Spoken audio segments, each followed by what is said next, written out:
Hello everyone, welcome back to our channel. तो I hope आप सब बढ़िया होंगे, आपकी पढ़ाई बढ़िया चल रही होगी। तो आपकी पढ़ाई को और बढ़िया बनाने के लिए मैं आज आपके सामने हूँ आपकी मैथ्स का एक और चैप्टर को लेके, जिसका नाम है डिटर्मिनेंट्स। वैसे तो मैट्रिक्स के पहले ही डिटर्मिनेंट पढ़ना चाहिए था, लेकिन आपने मैट्रिक्स पढ़ा हुआ है तो आपको डिटर्मिनेंट और भी इजी लगेगा। तो चलिए, आपका ज़्यादा टाइम ना ख़राब करते हुए मैं आज का लेक्चर शुरू करता हूँ, क्योंकि आप भी जानते हैं हमारे लिए सबसे कीमती होता है हमारा टाइम। तो चलिए हम शुरू करते हैं। तो हमारा फ़्लो क्या रहेगा? तो हमारा फ़्लो रहेगा कि हम ईज़ी वे में 1-2 पेज के शॉर्ट नोट लेके आए हैं। शॉर्ट इन केस वो पूरा डेप्थ में है, उससे हम पूरे चैप्टर के कॉन्सेप्ट को समझेंगे। कुछ मैं एग्जांपल्स आपको सॉल्व करके भी दिखाऊंगा, तो जिससे हमको पूरा चैप्टर में क्या है वो आपको समझ में आएगा। मैट्रिक्स से कम ही थ्योरी है डिटर्मिनेंट में, बट हाँ जो है वो बहुत इंपॉर्टेंट है, ठीक है। और उसके बाद फिर मैं आपको कुछ इंपॉर्टेंट क्वेश्चंस पे ले चलूँगा, जिस पे हमेशा न्यूमेरिकल्स बनते रहते हैं, क्वेश्चंस बनते रहते हैं, चाहे वो जेई हो या बोर्ड्स हो। एंड देन आपको मैं क्रैमर्स रूल के लिए अलग से एक पेज में प्रोवाइड करूँगा। क्रैमर्स रूल आप समझ लीजिएगा, वैसे तो ये हमारे बोर्ड्स में नहीं काम देता, बट कॉम्पिटिटिव एग्ज़ाम्स में इससे आपको ईजी हो जाएगा सॉल्व करना, या बोर्ड्स में भी आप पूरी थ्योरी अगर पूरा सॉल्व कर लेते हैं, आपके पास थोड़ा टाइम बच जाता है, तो आप क्रैमर्स रूल से लीनियर इक्वेशन इन 3 वेरिएबल को सॉल्व करके एक बार अपना आंसर रीचेक मार सकते हैं, ठीक है, अगर आपके पास वैसे बोर्ड में टाइम बचता है, ठीक है। उसके बाद मैं आपको बोर्ड्स के कुछ क्वेश्चंस लाया हूँ जो रिपीटेडली कई सालों में पूछे गए हैं, उनमें भी कुछ ऐसे क्वेश्चन हैं, और कुछ क्वेश्चंस ऐसे भी हैं जो कि आपके रेगुलर बेसिस वाले मतलब बोर्ड्स में आते रहते हैं, ऐसे ऐसे जो कि आपके पीवाईक्यूज हैं, ठीक है। और उसके बाद मैंने 2026 के कुछ डिटर्मिनेंट के क्वेश्चंस डाल दिए हैं, ताकि ऐसा भी लगता है बच्चों की कि जेई में बोर्ड्स बहुत मतलब जेई में मैथ्स बहुत टफ आती है, तो उनके मिसकंसेप्शन के लिए मैंने मैट्रिक्स में भी डाले हुए थे, इसमें भी डाले, ठीक है। तो वो कुछ क्वेश्चंस हम डिस्कस कर लेंगे, ठीक है। और हाँ, मोस्ट इम्पॉर्टेंट बात, इस पूरे सेशन की पीडीएफ आपको फ्रीली टेलीग्राम चैनल पर मिल जाएगी, और टेलीग्राम चैनल का लिंक आपको डिस्क्रिप्शन में मिल जाएगा, ठीक है। हमारी जितनी भी वीडियोस हैं सारी पीडीएफ आपको वहाँ पे प्रोवाइड कर दी जाएंगी, और भी आपको जो चाहिए आप जो है कमेंट डाउन कर सकते हैं। तो चलिए, इसी अच्छी बात से हम आपका अपना लेक्चर शुरू करते हैं।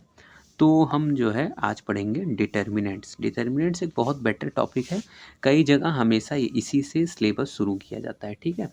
तो चलिए फिर आज इसको भी जल्दी से ख़त्म कर लेते हैं, क्योंकि आपका टाइम बहुत कीमती होता है। तो देखिए, तो पहले हम देखेंगे डिटर्मिनेंट की डिफिनेशन क्या है। तो डिटर्मिनेंट क्या होता है? स्क्वायर मैट्रिक्स होता है। हमने स्क्वायर मैट्रिक्स पढ़ा हुआ था, कोई मैट्रिक्स जिसका रो और कॉलम एक दूसरे के इक्वल हो, ठीक है। तो that matrix is known as square matrix, ठीक है। तो ऐसी मैट्रिक्स को हम डिटर्मिनेंट कहते हैं, ठीक है। वहाँ पे मैंने आपको 4 से 5 बार ये बुलवाया था कि डिटर्मिनेंट को हम सॉल्व कर सकते हैं, ठीक है। Determinant can be solved, but determinant को सॉल्व तो, लेकिन जो हमारी मैट्रिक्स है उसको सॉल्व नहीं कर सकते, ठीक है। तो हमारे पास डिटरमिनेंट आ गया है, तो इसको हम सॉल्व करेंगे, ठीक है। कि अभी तक मैट्रिक्स ऐसे डिनोट करते थे, तो मैट्रिक्स को नहीं सॉल्व कर सकते थे, बट डिटरमिनेंट को सॉल्व कर सकते हैं। जिन्होंने मैट्रिक्स पढ़ा हुआ है उनको आइडिया होगा, और जिन्होंने नहीं पढ़ा हुआ कोई दिक्कत की बात नहीं है, आप मैट्रिक्स पढ़ेंगे तो आपको समझ में आ जाएगा। इसमें आपको घबराना नहीं है भैया पूरा मैट्रिक्स ही है क्या, नहीं। बट हाँ, मैट्रिक्स आपने पढ़ा हो तो थोड़ा ईजी होता है, क्योंकि मैट्रिक्स कई बार आएगा तो आप कन्फ्यूज़ हो सकते हैं। नाउ आगे बढ़ते हैं हम, ठीक है। तो ये डिटर्मिनेंट की डेफिनेशन समझ गए कि स्क्वायर मैट्रिक्स होते हैं, रो कॉलम इक्वल होते हैं, दैट इज अ डिटर्मिनेंट, ठीक। उसका डिटर्मिनेंट मैट्रिक्स ऑफ ऑर्डर 1, तो determinant matrix of order 1, 1 row 1 column, तो डायरेक्ट ए से डिनोट किया जाएगा, ठीक है। थोड़ा सा स्पीड आपको ज़्यादा लगे तो आप स्लो कर सकते हैं, मैं आपका टाइम बचाने की कोशिश कर रहा हूँ, ठीक है। लेकिन मैं कवर पूरा करूँगा, चिंता मत करिए। फिर determinant of matrix of order 2 cross 2 का आपका देख सकते हैं, 2 क्रॉस 2 का एक रो और एक 2 रो और 2 कॉलम दिख रहे हैं, ठीक है। तो ऑर्डर 2 क्रॉस 2 की मैट्रिक्स हो गई। अब देखिए मैट्रिक्स को सॉल्व कैसे करते हैं यहाँ, मतलब sorry determinant, I am really sorry, determinant की बात करें ना हम लोग। तो ये डिटर्मिनेंट को सॉल्व कैसे करते हैं, जैसे ये डिटर्मिनेंट दिया हुआ है ना, तो हम क्या करेंगे, यहाँ वाले का इससे मल्टीप्लाई कर देंगे, और यहाँ वाले का इससे मल्टीप्लाई कर देंगे, ठीक है। और ऐसे जो है मल्टीप्लाई करके माइनस कर देंगे। तो ये तो 2 क्रॉस 2 की बात हो गई, ठीक है। 2 क्रॉस 2 में तो आप समझ गए। थोड़ा-सा लफड़ा फँसता है 3x3 में। देखिए, जब पहली बार आप समझेंगे ना, तो जब आप पहली बार समझेंगे तब आपको थोड़ा-सा समस्या हो सकती है, बट जैसे ही आपको समझ में आ जाएगा तो इससे ईज़ी टॉपिक मैं बता रहा हूँ आपको कहीं नहीं मिलेगा, ठीक है? तो ये हो गया। अब देखिए जब 3x3 की मैट्रिक्स आती है ना, सॉरी, हाँ, डिटरमिनेंट आता है 3x3 का। मैं मिसकंसेप्शन आपको मैट्रिक्स बोल दूँ तो आप समझ लीजिएगा वो डिटरमिनेंट की ही बात हो रही है, ठीक है? तो देखिए, जब determinant of a matrix of order 3x3, तो जब 3x3 का डिटर्मिनेंट आता है तो उसमें क्या करते हैं, हम यहाँ पे उसको जो है प्लस माइनस का वो दे देते हैं, ठीक है? आप ये देंगे, ठीक है? उसके बाद क्या करेंगे, ठीक? प्लस माइनस दे दिए ना। अब इसके बाद क्या करेंगे, जिस पर्टिकुलर, जैसे 1 वाला है तो इसको जब पहला सॉल्व करेंगे तो ये पूरी पर्टिकुलर रो और पर्टिकुलर कॉलम को हम डिलीट कर देंगे। डिलीट इन केस कि हम उसको कंसीडर नहीं करेंगे, ठीक है? अब बचे क्या? अब इतने बचे हुए हैं, ठीक है? आप समझते जाइएगा। जिससे वो बिलोंग कर रहा है उसको हमने कट्टम कुट्टम कर दिया, उधर हमको जाना ही नहीं। पहले हमको फ्लो समझिए, पहले प्लस माइनस प्लस कर दिए। अब दूसरा जिससे वो बिलोंग कर रहा है उसको हम काट देंगे और जो बचा हुआ है उसको कर देंगे, ठीक है? अब ये हमारा सिमिलर 2x2 की तरह हो गया, ठीक है? जैसे 2x2 का था, ठीक है? तो इसका इससे मल्टीप्लाई किया, इसका इससे मल्टीप्लाई करके निगेटिव कर दिया। अब जो बाहर वाले भैया थे ना, जिनके लिए हम इतना परेशान हो रहे थे, तो बाहर वाले भैया को ऐसे हम रख देंगे यहीं पे, ठीक है? अब भैया हम दूसरे पे आ जाएँगे, तो दूसरा अब हमारा ये वाला हो गया, ठीक है? अब इसके लिए क्या करेंगे, इसके लिए जिससे ये बिलॉन्ग करता है उसको काटेंगे ये, और जहाँ-जहाँ ये टच कर रहा है, ठीक है? स्ट्रेट लाइन में, ठीक? अब भैया हमारे पास ये बच गया, ये और ये। अब ये और ये हमारा क्या बिलॉन्ग कर रहा है, ये और ये हमारा क्या बना रहा है, एक स्क्वायर मैट्रिक्स बना रहा है 2x2 की, तो इसका इससे मल्टीप्लाई किया और इसका इससे मल्टीप्लाई किया। देखिए नीचे लिखा हुआ है, आप समझ जाएँगे, ठीक है? अब नाउ नेक्स्ट पे आ जाते हैं। नेक्स्ट भैया 1x3 की बात कर लेंगे, तो इस पे ये डिलीट हो जाएगा और ये डिलीट हो जाएगा। ये बचा हुआ ये हो जाएगा। भैया पहली लाइन तो आपने बता दिया। अब अगर हमारा दूसरी लाइन में बात आ जाती है कि अगर हमको यहाँ से बात हो गई ना, अगर हमको इसका निकालना हो, इन वाली लाइन का, तब क्या करेंगे? तो दिक्कत की बात क्या है? मान लीजिए हम ले लेते हैं 2x1 को। तो इसमें देखिए ऐसे ये वाला काट दीजिए और ऐसे ये वाला काट दीजिए, ठीक है? तो बचेगा इतना, ठीक? तो आप समझ जाएँगे। अब आप ये समझ रहे हैं भैया काट दीजिए कर रहे हैं, एक कर दीजिए ना आप, तो हम थोड़ा-सा और वो हो जाएँ तो कोई दिक्कत नहीं है, हम कर ही देते हैं आपके लिए। देखिए 1 2 3 4 5 6 7 8 9, ठीक है? यहाँ ये हो गया, सीधे स्ट्रेट लाइन में एंड होगा, ओके। अब ना आप समझिए ना, यहाँ पे हम आपको प्लस माइनस प्लस कर दिया, ठीक है? प्लस माइनस प्लस कर दिया। अब देखते हैं आगे क्या करना है, ठीक? प्लस है ये। अब देखिए प्लस वाले में हम क्या करेंगे, 1 को रख लेंगे, फिर ऐसे एक ब्रैकेट लगाएँगे। अब ये 1 का पूरा डिलीट कर दिया। अब ये यहाँ से बचेगा ना, 5 9 ज़ा 45, राइट? ठीक, उसके बाद आपका इधर से ये नेगेटिव माइनस में हो जाएगा, 8 6 ज़ा 48, ठीक है? अब उसके बाद फिर अगर बात करेंगे तो -2 में फिर वैसे पूरा सॉल्व कर लेंगे, ठीक है? तो इसको सॉल्व करेंगे तो हमारा नेगेटिव में आंसर आ जाएगा, ठीक है? तो आप समझ गए होंगे आई होप। तो ऐसे ही आपको पूरा फ्लो में जानना है, ठीक? तो आइए फिर नीचे चलते हैं। देखिए पूरा ये सॉल्व हुआ है। आपको मैंने एग्ज़ाम्पल इसलिए दिया ताकि आपको थोड़ा वो क्या कहते हैं, नंबर से खेलना आ जाए, ठीक है? यहाँ पे देखिए ये सब लिखा हुआ है पूरा आपके लिए। देखिए हिंदी भी ऐड कर दिया है। आप एकदम टेंशन नहीं लेना है आपको पूरा, क्योंकि आपको लास्ट टाइम पे अगर ये 2 पेज आप निकालें ना, तो पूरा चैप्टर आपकी आँखों के सामने होना चाहिए। मैं ऐसे ही ट्राई किया हूँ कि आपके सामने पूरा, मतलब आप अगर ट्रैवल भी कर रहे हैं, बस से जा रहे हैं, कहीं स्कूल जा रहे हैं, तो आपके पास पूरे 1-1, 2-2 पेज की, अगर 10-15 पेज में पूरा चैप्टर कंपाइल हो जा रहा है, तो उससे बेटर आपके लिए क्या हो सकता है। इसलिए मैं जितनी बार कोशिश करता हूँ, हमेशा शॉर्ट नोट लाने की कोशिश करता हूँ। हर वीडियो में आप देखिएगा कि मैं यही कोशिश करता हूँ कि आप एक लास्ट टाइम का बैकअप बना के चलिए। शुरू में तो सही रहता है जब सिलेबस चलता है, हम बड़ा-बड़ा पढ़ लेंगे, हम 10-10, 12-12, 20-20, 25-25 पेज की नोट्स को पढ़ लेंगे। बट अब जब लास्ट टाइम आता है तब हमको दिक्कत हो जाती है ना, तो हमको जो है अपना आगे का सोच के चलना है, अभी से सोच के चलना है, आगे नहीं सोचाएगा, आगे बहुत कुछ है। अभी अभी तो भाई आपने एंट्री की है जस्ट, अभी आपके पास जब आ जाएगा ना नवंबर, दिसंबर, जनवरी, तो एकदम आपका पूरा एकदम ब्लंडर हो जाएगा। फरवरी से ही पेपर शुरू हो जाते हैं, ठीक है? तो चलिए उस पे बाद में आएँगे। नेक्स्ट आपका आता है फॉर अ मैट्रिक्स इतना read determinant and not modulus, ठीक है, ये डिटर्मिनेंट रीड किया जाता है, ठीक है। उसका कुछ प्रॉपर्टीज है डिटर्मिनेंट की, वैसे तो आपकी प्रॉपर्टीज़ को हम जो है वो कर दिया गया है, डिलीट कर दिया गया है, सिलेबस में नहीं है। बट माय डियर, अगर आप कॉम्पिटिटिव एग्जाम की तैयारी कर रहे हैं या आप बोर्ड्स की भी तैयारी कर रहे हैं तो कुछ ऐसी चीज़ें होती हैं जो हटी तो होती हैं, लेकिन अगर वो आपको समझे रहेंगे आप तो वो आपके लिए एकदम वरदान का काम करते हैं, इसलिए मैंने पूरा लिख दिया है।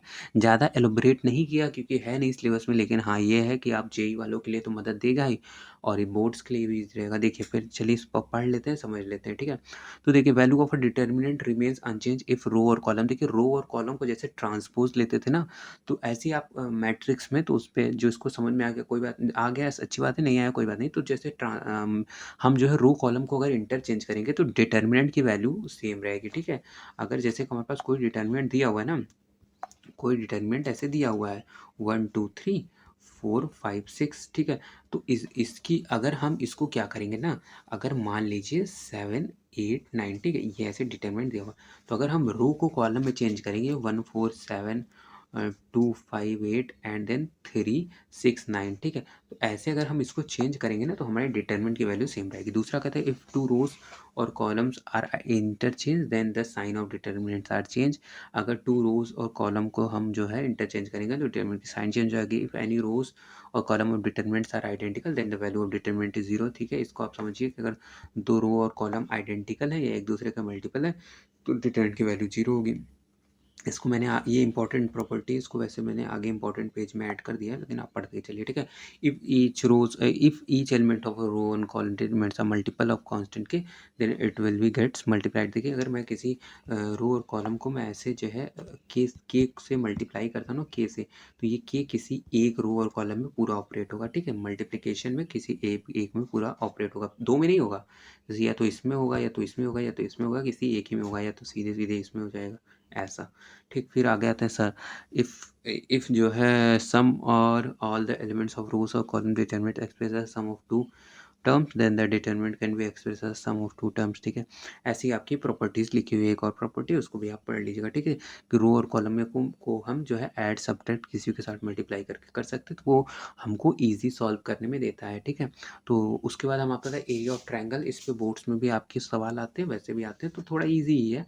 फिर ये ऐसे आप वर्टेक्स को आप ऐसे लिख सकते हैं। उसके बाद फिर ये आगे आपका है तो ये इसको ले लिया, फिर ये पूरा डिलीट हो गया, इसको सॉल्व कर लिया, फिर इसको ले लिया, ये पूरा डिलीट हो गया, इसको सॉल्व कर लिया। तो ऐसे करके आप जो है पूरा सॉल्व कर सकते हैं, ठीक है। जैसे डिटरमिनेंट सॉल्व करते हैं, फिर जब आप जो है इसको लेंगे तो ये डिलीट करके इसको ऐसे ऐसे मल्टीप्लाई कर लेंगे, ठीक है। तो उसके बाद आपका area of a positive quantity we always taken absolutely determinant, ठीक है। Area given use both positive and negative values determinant for calculation, ठीक है। Area of the triangles are collinear point से, देखिए एक बार क्या होता है कि कोलिनियर पॉइंट दिए रहते हैं, फिर एक आध कोई वर्टेक्स मिस कर देते हैं ना, तो एरिया आपको क्या है जीरो कर देना है, ठीक है। जैसे कि इसमें से कोई वर्टेक्स मिस करके तीन की दो की वर्टेक्स दे दिए, एक दिए एक नहीं दिए। अब इसको पूछ लेंगे, बोल देंगे जो है कोलिनियर है, तो एरिया निकाल के इक्वल टू जीरो कर देंगे, तो यहाँ पे एक वेरिएबल में सॉल्व हो जाएगा, ठीक है। उसके बाद आपका नीचे आ जाते हैं हम, नीचे देखिए क्या होता है। फिर आपका माइनस हो गया, माइनस में हमने पढ़ा ही था, माइनस लगा के उसको जो है निगेटिव -1 लगा देते, जो है माइनस में क्या करते हैं, जैसे कि क्या करते हैं, माइनस पर्टिकुलर रो और कॉलम को हम डिलीट कर देते हैं और उसके आगे -1 लगा देते हैं। कोफैक्टर्स पे भी हमने उसमें मैट्रिक्स में बात की हुई है, तो मैं ये सब मैट्रिक्स के थोड़ा सा वो हो जाते हैं, ठीक है। तो आप इसको पढ़ लीजिएगा। और इसमें अभी देखिए डायरेक्ट डेफिनेशन नहीं आती, आते हैं क्वेश्चन, और मैं चाहता हूँ कि मैं डायरेक्ट आपको वहाँ ले चलूँ जिससे आपका कुछ काम बन सके।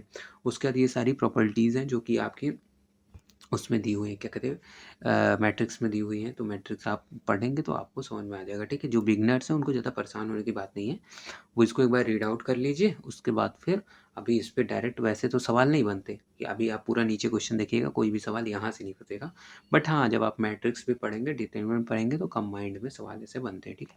तो अभी मैं यहाँ पे इसलिए नहीं जाना चाहता क्योंकि मैं आपको मेन क्वेश्चन पे जल्दी ले चलना चाहता हूँ, क्योंकि मैं आपका समय नहीं खराब करना चाहता। मेन आपके लिए समय है, ठीक है। कि आप अननेसेसरी, आई थिंक थ्योरी आपको थोड़ा सा बोरिंग भी लग रही होगी, मुझे ऐसा पता चल रहा है। तो चलिए देखिए ये थोड़ा सा इंपॉर्टेंट है, मैं एक चीज़ और पढ़ना चाहूँगा, सॉरी, बट आप थोड़ा सा थ्योरी मैनेज कर लीजिए, मैं क्वेश्चंस पे जल्दी ही आऊँगा, ठीक है, आ जाते हैं इधर। देखिए, ये बहुत इम्पोर्टेंट है, आप समझिए, मतलब कि बोर्ड्स में तो आएगा, ये कन्फर्म है। ये आप आज तो आज लिख ही लीजिए कि बोर्ड्स में ये टॉपिक आएगा ही आएगा। और रही बात जेई वालों का ना, तो जेई वाले भी चिंता मत करिए, आप में भी ये आएगा, कन्फर्म है ये। देखिए, कन्फर्म कुछ कुछ टॉपिक्स ऐसे होते हैं जहाँ हर टीचर, आपका अगर स्कूल का टीचर हो या कोई हो, तो 101% को आपको बता देगा कि ये जो है जेई में भी आएगा और जो है बोर्ड्स में भी आएगा। अगर आपको मतलब एकदम वैसे तो ये चैप्टर टफ नहीं लगना चाहिए, एक मोटी बात, लेकिन अगर आपको ऐसा लग रहा है तो कुछ ऐसे टॉपिक्स अगर आपको लगे भैया ऐसा ये तो आएगा ही, तो ये आपको आप समझ लीजिए, ठीक है। चलिए, आप देखिए भैया इतना बोल रहे हैं, आप समझा नहीं रहे, बस आएगा आएगा कर रहे हैं। तो देखिए, ये आपको दिया हुआ है, ठीक है। एक 3 वेरिएबल की इक्वेशन दी होती है, ठीक है। तो उसमें हम क्या करते हैं, तो पहले तो जो इनके कोफिशिएंट है उससे हम एक डिटरमिनेंट बना लेंगे, फिर हमारे एक्स वाई जेड वाले एक डिटरमिनेंट हो जाएंगे और एक डिटरमिनेंट हमारे ये हो जाएंगे, ठीक है, इधर वाले। उसके बाद हम क्या करेंगे, जैसे कि ए हो गया आपका वो कोफिशिएंट वाला, एक्स हो गया आपका ये एक्स वाई जेड, और बी हो गया आपका बाहर, तो A x is equal to B. तो एक्स हमारा एक्स वाई जेड है, तो x is equal to A का इन्वर्स बी, ठीक है, ए का इन्वर्स। अब ए का इन्वर्स आपने पढ़ा हुआ है, ठीक है, ए का इन्वर्स आपने पढ़ा हुआ है। अब एक क्या पढ़ा हुआ है भैया, ए का इन्वर्स होता है is equal to determinant value of A adjoint of A, ठीक है, determinant value of A adjoint of A. देखिए, इसलिए मैं आपको बोल रहा था कि यहाँ पे आपको मैट्रिक्स का कॉन्सेप्ट लगेगा ही लगेगा, ठीक है। चलो कोई नहीं, जिसने मैट्रिक्स नहीं पढ़ा हुआ है चिंता मत करिए, आपको जो है मैट्रिक्स एक बार पढ़ लेंगे तो आपको समझ में आ जाएगा। फिर मैं आपको बता रहा हूँ, जल्दी जल्दी ही बता दे रहा हूँ, ठीक है। चलो थोड़ा सा आपको ये बताना पड़ेगा ना, नहीं तो आपको दिक्कत आ जाएगी। देखिए, कोफैक्टर क्या होता है, कोफैक्टर कोफैक्टर कोफैक्टर ये होता है, जैसे कि हमारे पास एक मैट्रिक्स दी हुई है, ठीक है। आप थोड़ा थोड़ा सा समझिएगा, जैसे 1 2 3 4 5 6 7 8 9, ये मैट्रिक्स दी हुई है 3x3, ठीक है। अब मुझे कोफैक्टर निकालना है इसका, इसका कोफैक्टर निकालने के लिए क्या करेंगे, तो इसका कोफैक्टर निकालने के लिए इसका एड्रेस है हमारा 1 1, ठीक है, 1 1, ये 1 1 है, 1 2 है, 1 3 है, 2 1 2 2 2 3 3 1 3 2 3 3, तो ऐसे ही 1 1 है, ठीक है। तो 1 1 के लिए क्या है, C11 is equal to -1 to the power 1 + 1, जितने का एड्रेस है उतना 1 करेंगे प्लस, और इसके आगे क्या लिखेंगे -1 करके, ये हटा के इसको सॉल्व करके यहाँ पे लिख देंगे, ठीक है। तो हमारा ऐसे कोफैक्टर बन जाएगा, इसकी इसका एक वैल्यू आएगी, इसकी इसकी इसकी इसकी इसकी, तो 3x3 का एक कोफैक्टर बन जाएगा, ठीक है। तो उसी कोफैक्टर को क्या कहे, कोफैक्टर का क्या, अगर हम एडजॉइंट लेते, कोफैक्टर का अगर हम क्या करते हैं ट्रांसवर्स लेते हैं, तो एडजॉइंट क्या होता है, कोफैक्टर मैट्रिक्स का ट्रांसवर्स, ठीक है। मतलब कोफैक्टर मैट्रिक्स का उल्टा कर देंगे, मतलब रो कॉलम कॉलम रो में चेंज कर देंगे, तो हमारा एडजॉइंट बन जाएगा, ठीक है। तो ए का इन्वर्स हो जाता है determinant value of A and adjoint of A, ठीक है। एडजॉइंट ऑफ ए क्या होता है भैया, कोफैक्टर मैट्रिक्स होती है, कोफैक्टर मैट्रिक्स का हम क्या लेते हैं, ट्रांसपोज लेते हैं, यानी रो को कॉलम में, कॉलम को रो में बनते हैं। अभी कुछ लोग का होगा भैया ये तो ऊपर से चला गया पूरा, आप क्या बोल रहे हैं, कुछ तो बोल रहे हैं बट समझ नहीं आ रहा, कोई बात नहीं, कोई बात नहीं भैया, है ना। अब देखो क्या करते हैं, हम नीचे चलते हैं एग्जाम्पल्स में, और जब एग्जाम्पल पढ़ेंगे तो हमको और अच्छे से समझ में आ जाएगा। और फिर भी अगर आपको दिक्कत आ रही है तो आप फिर भी, आपको हर घबराना नहीं है, हर चीज़ का सोल्यूशन है। आप मैट्रिक्स पढ़ लीजिए और मैट्रिक्स में आप ये टॉपिक अच्छे से समझ लीजिए। टॉपिक समझ में कैसे आएगा, क्वेश्चंस बहुत सारे पीवाईक्यूज निकालिए, दिक्कत आ रही है तो बताइए, मैं आपको दे देता हूँ पीडीएफ बना के, और उसको जो है आप जो है प्रैक्टिस करिए, हर चीज़ का सलूशन आपको मिल जाएगा। तो चलिए यहाँ तक तो ठीक है। अब देखिए, डिटरमिनेंट के कुछ इंपॉर्टेंट पॉइंट्स है, ज़्यादा नहीं लेकिन हाँ कुछ इंपॉर्टेंट तो हैं ही, उसको आपको कीप इन माइंड पे रखना है, टिप्स पे, ठीक है। देखिए, आपका नंबर ऑफ रो और नंबर ऑफ कॉलम डिटरमिनेंट पे इक्वल होते हैं आप, ठीक है। उसके बाद आपका कोफैक्टर मैट्रिक्स हो गया सी, ये -1, और ये आपका क्या हो गया, माइनर हो गया, ठीक है। तो माइनर क्या, माइनर वही -1 नहीं लगा रहता, और उस पर्टिकुलर रो कॉलम को डिलीट कर देते हैं जिससे वो बिलोंग कर रहा है, बच्चों को सॉल्व करेंगे, यही माइनर हो जाता है, ठीक है। तो ऐसे ही इसको कर दिया, ठीक, कोफैक्टर हो गया। नाउ नीचे आ जाते हैं, एरिया ऑफ ट्रायंगल इंपॉर्टेंट है ही, ट्रांसपोज लेने से डिटरमिनेंट की वैल्यू सेम रहती है, ट्रांसपोज आप समझ ही गए, ट्रांसपोज मतलब रो कॉलम, कॉलम रो में चेंज करना, ठीक है। उसके बाद नीचे आ जाएंगे, देखिए जो है हमारा ये आ गया, ये वाली प्रॉपर्टी जो मैं बोल रहा था ना इंपॉर्टेंट है, कि कोई भी रो और कॉलम अगर आइडेंटिकल है या मल्टीपल ऑफ ईच अदर, तो यहाँ पे मैंने आइडेंटिकल वाला एग्जांपल जानबूझ के नहीं रखा, आइडेंटिकल तो आप समझ ही गए, सेम सेम, मल्टीपल समझिए, जैसे ये पहला 3 7 8 है, और दूसरा देखिए आपका 6 का मल्टीपल है, 3 6 18, 7 6 42 एंड 8 6 48। तो ये निगेटिव साइन छोड़ दीजिए, मैग्नीट्यूड की बात करें तो ये मल्टीपल है, तो इससे डिटरमिनेंट की वैल्यू आपकी क्या रहेगी, डिटरमिनेंट की वैल्यू आपकी 0 रहेगी। देखिए अगर डिटरमिनेंट में हम इवन चेंजेस करते हैं, यानी कि 2 बार आपका रो कॉलम चेंज करते हैं, तो जो है बात सही रहेगी। अगर एक ही बार रो कॉलम चेंज किया, 3 बार रो कॉलम चेंज किया, तो नेगेटिव साइन आ जाएगा, ठीक है। देखिए जो ऑपरेशंस हैं, ऑपरेशंस आपने, मैंने थ्योरी आपको लिख के दी थी ना, तो कुछ ऑपरेशंस जैसे आइडेंटिकल रो कॉलम हो गए, रो कॉलम में ऐड करना, रो कॉलम से सब्ट्रैक्ट करना, तो ऑपरेशंस का हम यूज़ करते हैं, ठीक है।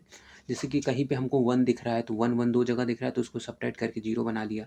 तो इससे क्या होता है, ऑपरेशन आप खुद में लगाइए ना, आप खुद से ऑपरेशन लगाइए, बोर्ड्स में हैं और या जेईई में भी हैं, तो आप खुद से ऑपरेशंस लगा के उसको, जब बहुत बड़ी-बड़ी डिजिट्स में डिटरमिनेंट दिए हुए हैं ना, लाइक 48 63 ऐसे-ऐसे बड़ी-बड़ी डिजिट जिसका मल्टीप्लिकेशन थोड़ा-सा कॉम्प्लिकेटेड हो जाता है। तो इसको हम आपस में माइनस करते हैं, ऑपरेशन लगा के डिटरमिनेंट को लाइट वेट बना के हमको एक्सपेंड कर देना है। जैसे कि मैंने रो 1 में ऑपरेशन लगाया रो 1 प्लस रो 2 माइनस रो 3। तो इससे क्या हुआ कि इससे करने से मुझे जो है, या तो रो 1 में वो जिस पे लगा हुआ है उससे मुझे मैक्सिमम ज़ीरोस मिल गए या 1 मिल गए।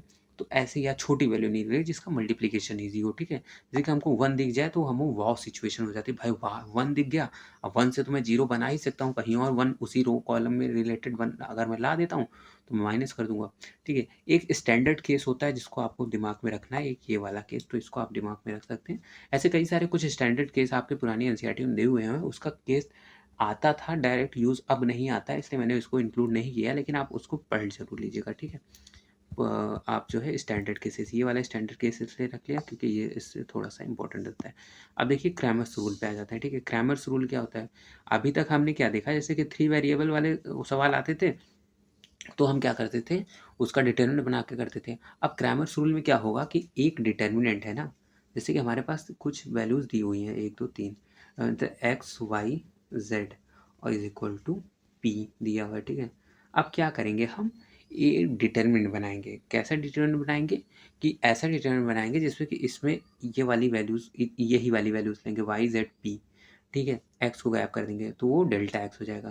फिर वाई को गायब कर देंगे और एक्स जेड का, एक्स का कोफिशिएंट, जेड का कोफिशिएंट पी लिख देंगे। तो ऐसे delta X, delta Y, delta Z करके डिटरमिनेंट बनाएंगे और एक पर्टिकुलर डिटरमिनेंट बना देंगे डी, जिसमें सिर्फ और सिर्फ वो रहेगा, कोफिशिएंट वाले ही टर्म रहेंगे, ठीक है। तो उसके बाद हम क्या करेंगे, अब देखेंगे कि determinant not equal to zero हो गया, तो जो पर्टिकुलर वाला डिटरमिनेंट है अपॉन पर्टिकुलर वाला डिटरमिनेंट की वैल्यू, जो उस एक्स को रिमूव करके बाकियों को साथ लेके बनी हुई है वो, और टोटल डिटरमिनेंट की वैल्यू एक्स दे देगी, ये वाई दे देगी, जेड दे देगी। अगर ये मान लीजिए जीरो के बराबर है और कोई एक नॉट जीरो है तो नो सोल्यूशन हो गया, और अगर ऐसे है तो यूनिक सोल्यूशन हो गया। और ये जो है इनफाइनाइट सोल्यूशन वाली बात हो गई, ठीक है। यूनिक सोल्यूशन है ये, हाँ ये आपका इनफाइनाइट सोल्यूशन वाली बात हो गई, ठीक है। तो ऐसे ये इनफाइनाइट सोल्यूशन वाली बात हो गई। अगर यूनिक सोल्यूशन के लिए आपको सॉल्व कैसे करना है आप समझ जाइए, ठीक है। यहाँ पे थोड़ा सा गलती हो गई है, नॉट इक्वल टू जीरो से, ठीक है। अब देखिए, अब भैया आपने इतनी जल्दी बता तो दिया क्रैमर रूल, कुछ घुसा नहीं दिमाग में, कोई बात नहीं, कोई बात नहीं, घुसेगा। अब देखिए मैं बता रहा हूँ आपको कैसे घुसेगा, आगे ले चलता हूँ एग्जाम्पल में। अब देखिए ये कुछ आपके बोर्ड से क्वेश्चन है। अब देखिए ये वाला क्वेश्चन कितना इंपॉर्टेंस रखता है आपके लिए, आप खुद ही समझ जाइए कितनी बार आया हुआ है। तो ऐसे ही कुछ क्वेश्चंस होते हैं जो कि रेगुलरली रिपीट करते हैं ना, तो ऐसे क्वेश्चंस को आपको दिमाग में रखना है। और बाकी पूरे क्वेश्चंस आपको दिए हुए हैं, ठीक है। ये सारे क्वेश्चंस मैंने अटैच कर दिए। अब देखिए इन सबका सोल्यूशन भी अटैच किया हुआ है। तो आप ये तब समझ रहे हैं कितना इंपॉर्टेंस रखा है आपका 3 वेरिएबल वाले सवाल, इनवर्स वाले सवाल। तो हम बता रहे हैं ना 3 वेरिएबल्स के हमेशा आते रहते हैं, ठीक है। ये पूरा सोल्यूशन आपको दिया हुआ है, ठीक है। आप इसको समझ लीजिए पूरा। ये देखिए मैंने एक एक अभी मैं डिस्कस करना चाहूँ, लेकिन मैं देख रहा हूँ टाइम बहुत ज़्यादा ही हो रहा है। मैं कोशिश कर रहा हूँ आपका 3 हाफ आवर से नीचे की ही क्लासेस में लेने की कोशिश करता हूँ, ठीक है। तो आप इसको समझ रहे हैं, क्वेश्चंस की बात आप समझ रहे हैं। अब आपके लिए फंस रहा था भैया ग्रामर्स रूल, थोड़ा सा आप अगर समझा देते तो थोड़ा इजी हो जाता, ठीक है। कोई दिक्कत नहीं है, मैं देख रहा हूँ ग्रामर्स रूल पे सवाल आपको मैं समझाने की कोशिश करता हूँ। देखिए यही वाला सवाल समझा देते हैं, ये आपका जेई का भी सवाल है और थोड़ा आपके लिए इजी भी हो जाएगा कि भैया जेई में इतना टफ आता है, तो उसके लिए आप समझ जाएंगे जेई में कितना टफ आता है। देखिए आप समझिए, आप ग्रामर रूल कैसे यूज़ करते हैं, वो वाला रूल तो आई हो आप समझ ही गए होंगे। थोड़ा सा दिक्कत भी आ रही होगी तो मैट्रिक्स पढ़ने के बाद आप समझ जाएंगे, ठीक है। तो ये देखिए यहाँ पे आपको 3 वेरिएबल दिए हुए हैं। क्वेश्चंस की डिमांड क्या है, डिमांड भी आप समझिए, क्वेश्चन पढ़ते टाइम आप समझ लीजिए कि क्वेश्चन की डिमांड क्या है। क्वेश्चन पूछ रहा है आपसे कि इनफाइनाइट मैनी सोल्यूशन है और आपको डेल लैम्डा प्लस म्यू दिया हुआ है, पूछ रहा है। लैम्डा म्यू किसी की कोफिशिएंट हो सकता है। अब देखिए वेरिएबल टर्म है, कोफिशिएंट है, ठीक है, कोई दिक्कत नहीं, कोई बात नहीं, कोई बात नहीं, आगे बढ़ जाते हैं हम। तो हमारा मेन मोटो क्या रहेगा, हमारा पहले हमको डिटर्मिनेंट निकालना है, ठीक है, जैसा कि हमने बताया था। देखिए इनफाइनाइट सोल्यूशन की प्रॉपर्टी आप समझ ही रहे हैं कि ये सब जीरो होंगे, ठीक है, इन सब पे बात में आएंगे। पहले आप डिटर्मिनेंट निकालिए डेल्टा। तो डेल्टा निकालने के लिए आप क्या करेंगे, कोफिशिएंट वाले सारी वैल्यूज़ को लिख के डेल्टा निकाल लेंगे। तो यहाँ से आप जब ज़ीरो के बराबर कर देंगे तो आपके पास क्या लैम्डा की वैल्यू आ जाएगी। एक वैल्यू हमको मिल गई लैम्डा की, ठीक है। ये देखिए कितना ईजी रह गया आपके लिए। डिटर्मिनेंट इनफाइनाइट में ज़ीरो होता है, डिटर्मिनेंट बनाया, ज़ीरो रख दिया। अब देखिए delta X delta Y delta Z में बच्चों को थोड़ा सा कन्फ्यूजन हो गया तो भैया delta X delta Y delta Z आप कैसे बना रहे हैं। देखिए delta X delta Y delta Z में देखिए डेल्टा जेड बना हुआ है। अब डेल्टा जेड समझिए कैसे बना हुआ है। जिस डेल्टा को बनाना है, जैसे डेल्टा जेड बनाना है ना, तो जेड वाली लाइन आप भूल जाइए, ठीक है। डेल्टा जेड आपको बनाना है तो आप जेड वाली लाइन को भूल जाइए कि मेरे पास कोई जेड जैसी लाइन एग्जिस्ट भी करती थी, ठीक है। इस लाइन को आपको भूल जाना है अगर डेल्टा जेड बनाना है। पर भूल के क्या करें भैया, अब उसको उसको देखिए वो वाली लाइन हटा दी गई। अब डेल्टा जेड के लिए उसके अलावा सारी चीज़ें इंक्लूड करनी है। ऐसे अगर हमको डेल्टा एक्स बनाना होता ना किसी और केसेस में, तो हम एक्स की लाइन को भूल जाते। हम क्या लिखते हैं 1 2 3 एंड फिर 1 1 5 लैम्डा 6 10 लैम्डा, ठीक है। अगर डेल्टा एक्स बना हुआ, डेल्टा वाई बनाना हुआ तो हम वाई की लाइन को भूल जाते, बाकी सारी चीज़ तो आप समझ गए ना, डेल्टा एक्स डेल्टा वाई। और फिर ऐसे ही देखिए उसको सॉल्व कर लिया गया, म्यू की वैल्यू आ गई। ऐसे ही आपको देखिए ये कितना इंपॉर्टेंस रख रहा है हर जगह। जेई में जब भी डिटर्मिनेंट पे ऐसे सवाल आए तो मोस्टली यही सवाल आपसे पूछे गए हैं, ठीक है। तो ये आप समझ लीजिएगा, आपके पास पूरा अटैच है। कुछ ना समझ में आए तो आप कमेंट डाउन करिए। तो इसी के साथ हमारी प्यारी सी वीडियो यहाँ पे ख़त्म होती है। तो आप इसको अच्छे से समझ लीजिएगा। थोड़ा सा आपको स्पीड ज़्यादा लगी हो तो आप स्लो कर सकते हैं, स्लो लगी हो तो आप तेज़ कर सकते हैं, ठीक है। तो इसी के साथ मैं आपका समय नहीं ख़राब करना चाहता। आई होप आपको समझ में आया होगा। जहाँ आपको दिक्कत आ रही है आप बताइए। नोट्स आपको टेलीग्राम पे फ्रीली मिल ही जाएंगे। और भी आपको कैसा वीडियोस चाहिए, कैसी इजी वे में आपकी पढ़ाई को हम करवा सकते हैं, उस पर कैसे आपके भैया आपको सपोर्ट कर सकते हैं, आप ज़रूर कमेंट डाउन करिए। मैं पूरी कोशिश करूँगा कि नेक्स्ट टाइम उस पर वो करूँ। और और जो है आपको कुछ चाहिए तो आप बताइए, मैं आपको प्रोवाइड करा दूँगा फ्रीली। तो इसी के साथ मैं आपसे विदा लेता हूँ। किसी नेक्स्ट वीडियो में मिलते हैं। ऐसे ही आपकी पढ़ाई को और इजी वे में लाने के लिए मैं पूरी कोशिश करूँगा। तो चलिए, हंसते रहिए, पढ़ते रहिए। All the very best. मिलते हैं नेक्स्ट वीडियो में। Thank you for watching.